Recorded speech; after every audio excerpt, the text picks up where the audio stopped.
Acabamos de presentar una iniciativa de reformas al Código Penal Federal, específicamente al título 10, que se intitula Delitos por hechos de corrupción, del libro segundo del Código Penal Federal, en lo que se refiere a reincidencias por delitos relacionados con hechos de corrupción. Es lo que se ha dado a conocer como muerte civil. ¿De qué se trata esta iniciativa de la muerte civil? Nos parece que la ineficacia, la opacidad y la deshonestidad está lacerando a nuestro sistema público y está lacerando los intereses de la sociedad en todo su conjunto. Está abriéndose una puerta a la corrupción, que es el cáncer más dañino que corroe la credibilidad ciudadana en las instituciones. Por eso, para combatir las redes de corrupción, es que se ha planteado desde este Senado que se necesitaban sistemas de transparencia. De esa forma, el Sistema Nacional Anticorrupción abrió la puerta para comenzar a atajar este complejo fenómeno que ha dañado a nuestra democracia. Sin embargo, nos parece que de alguna forma somos muy intolerantes con la corrupción, pero muy flexibles con el corrupto. Y solamente hace falta tiempo para que el corrupto, que recibió quizá una sanción mediática, una cobertura de sus actos de corrupción, o que recibió alguna sanción, con el tiempo vuelva a aparecer en otro cargo público, o vuelva a aparecer en los comedores de la política, en los espacios de la vida pública, como si nada hubiera pasado. Por eso es que hoy presentamos esta iniciativa de muerte civil. Muerte civil para funcionarios que reinciden en un acto de corrupción. De la misma forma como en la Grecia antigua a los actos de traición se les castigaba con una muerte civil que no importaba si no coincidía con la muerte biológica, pero legalmente esa persona perdía todos sus derechos. Estamos planteando la muerte civil para los funcionarios por una razón. Hoy la pena máxima por un acto de corrupción es la inhabilitación por 20 años. Con esta propuesta la idea es que aquella persona que cometa por segunda ocasión un delito relacionado con un acto de corrupción sea inhabilitado de manera permanente de la vida pública. El concepto de muerte civil ya fue utilizado, como les decía, en Grecia, pero también en la antigua Roma, cuando a un ciudadano se le retiraban todos sus derechos y obligaciones como tal. Era una muerte en el sentido jurídico. En esta propuesta, la muerte civil tiene las siguientes consecuencias: inhabilitación definitiva para desempeñar cargo, empleo, comisión públicos, así como para participar en adquisiciones, arrendamientos, servicios u obras públicas, lo mismo que concesiones de prestación de servicio o de explotación, aprovechamiento y uso de bienes de dominio de la Federación. Quien haya sido sentenciado, pues, por casos de corrupción, nunca más podrá volver a trabajar en el Estado, sea en el gobierno federal, estatal o a nivel municipal. Así como a los piromaníacos se les aleja de los cerillos y los encendedores, a los corruptos que se les aleje de una vez y para siempre del dinero de los mexicanos. Asimismo, tanto para servidores públicos como particulares, el responsable quedará inhabilitado para ejercer los derechos políticos establecidos en el artículo 35 constitucional, así como para representar a personas jurídicas. De la misma manera, procederá la suspensión de derechos para ejercer profesión, oficio, autorización, licencia o permiso relacionado con las actividades relacionadas con las conductas ilícitas que dan origen a la condena. Muerte civil, pues, para los corruptos, para que no vuelvan a corromper. El corrupto, generalmente, la corrupción no se cura. La muerte civil creemos que es la medicina que necesita el Estado mexicano para erradicarlos de tajo y de raíz de una buena vez y para siempre. Estoy a sus órdenes para preguntas. Sí, senador, le pregunta Félix Muñiz, de Ultra Noticias.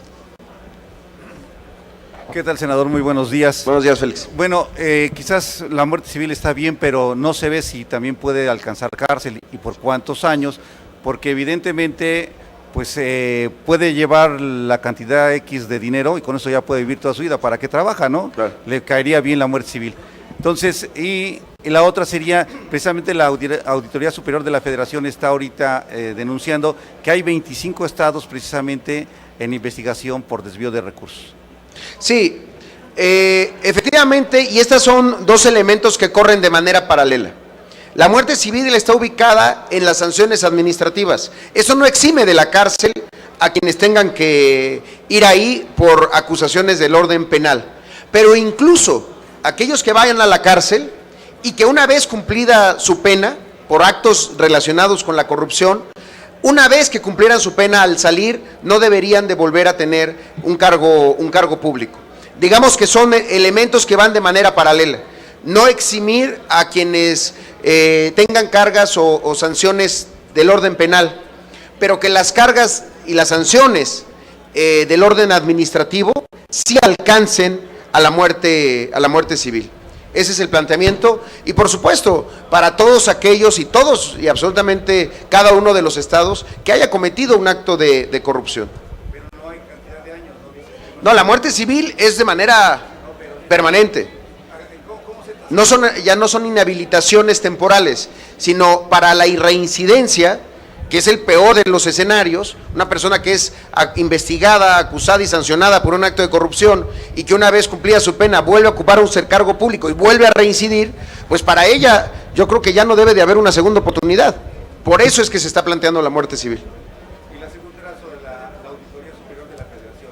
Sí, vaya, yo creo que la democracia en particular se nos está yendo de las manos justo ahí, en lo local, en los estados donde en el papel se tienen órganos de contrapeso y de control, pero que en los hechos funcionan solamente como empleados de los gobernadores. Eso lo estamos viendo en las comisiones estatales de derechos humanos, en los órganos garantes de transparencia. Peligrosamente lo vamos a poder empezar a ver en todas las instituciones producto del Sistema Nacional Anticorrupción. Creo que debe de haber una lógica centralista, por lo menos de manera transitoria, mientras la democracia empieza a tener la misma calidad en todo el país. Es en los estados donde los esfuerzos que tiene la federación o las fuerzas políticas por dotar a las instituciones de más y mejores herramientas, donde se están yendo de las manos todos esos esfuerzos. Entonces coincido y celebro que lo haga así la Auditoría Superior de la Federación. Tenemos más preguntas, senador. Una de ellas es de Miguel Ángel Cornejo, del periódico La República. Sí. Senador, gracias, muy buenos días. Buenos días, Miguel. Sigue siendo loable la labor que hace el Senado en cuanto a lo que es proponer iniciativas, pero se siguen autorizando por parte de los magistrados amparos a la gente corrupta. ¿Qué se va a hacer con esto? Yo creo que el Poder Judicial debe de ser, hoy más que nunca, llamado a emparejar su ejercicio a los esfuerzos de transparencia que otras entidades ya están obligadas y ya lo están haciendo. Partidos políticos, sindicatos, espacios tradicionalmente entendidos como reductos de la opacidad, hoy están adaptándose, pero no así el Poder Judicial.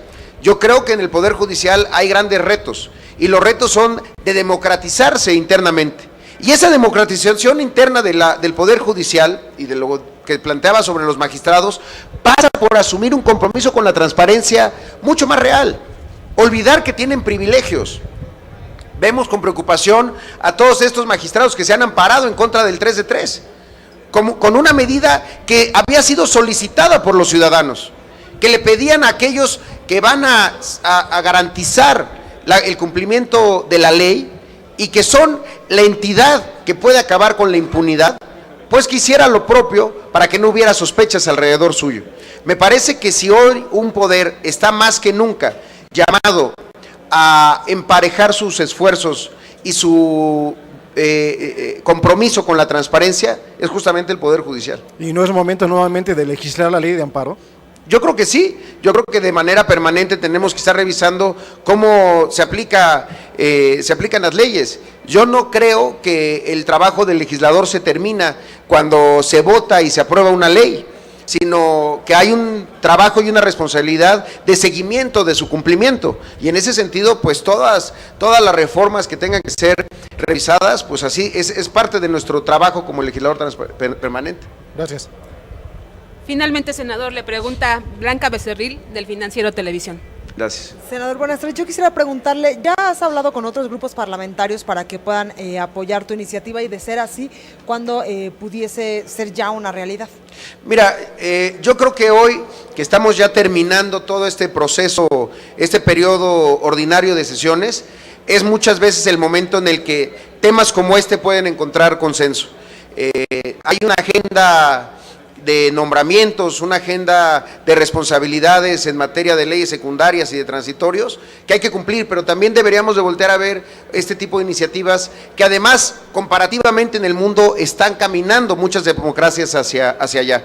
No he conversado aún con otros integrantes de grupos parlamentarios, pero hay una coalición permanente de legisladores que estuvimos trabajando de manera conjunta en los temas de combate a la corrupción y sin duda serán ellos convocados para apoyar esta iniciativa y lograr que sea de consenso más allá de una iniciativa de un legislador o de un grupo parlamentario. En otro tema, ¿qué opinión te merecen las declaraciones del presidente electo de Estados Unidos, Donald Trump, respecto a que el TPP para Estados Unidos está muerto? Bueno, yo creo que el TPP, con la enorme, justamente, opacidad con la que se negoció, iba a tener este tipo de reacciones.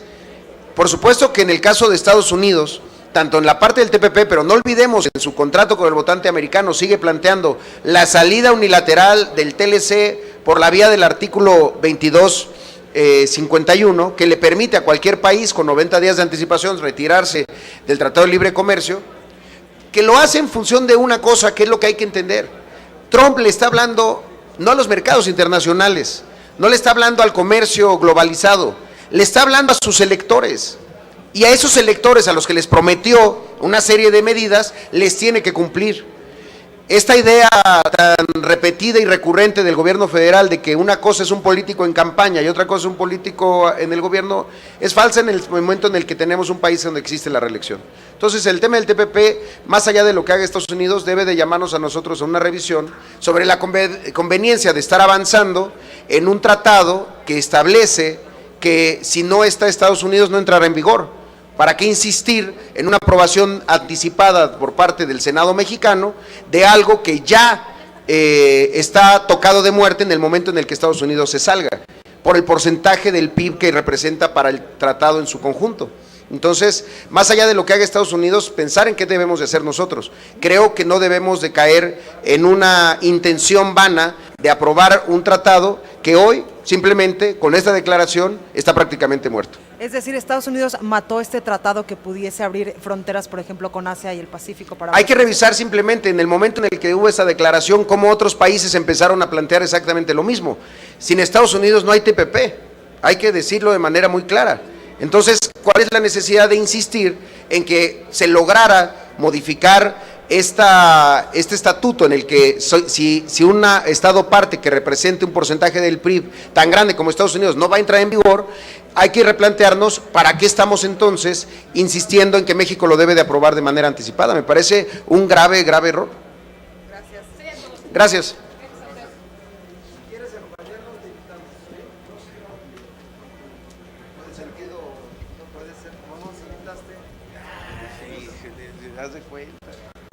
No nos invitó, ¿verdad?